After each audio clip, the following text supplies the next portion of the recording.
Second. जब ये सब तुम्हें पहनना ही नहीं होता, मेरा खर्चा कराना जरूरी होता है क्या? दोबारा ये सब खरीदने के लिए मुझसे मत कह देना। बहन, हाँ भाई, ये तुम ले जाना, इसके पास तो ये वैसे पड़े हैं। ठीक है।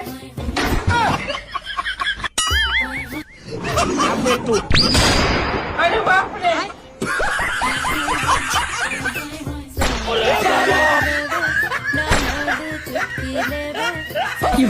ये सब क्या देखना पड़ रहा है?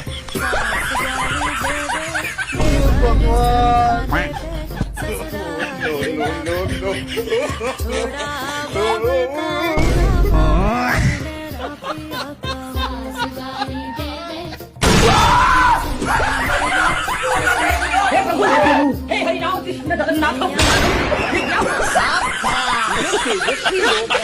जितने शानदार विचार रखते हैं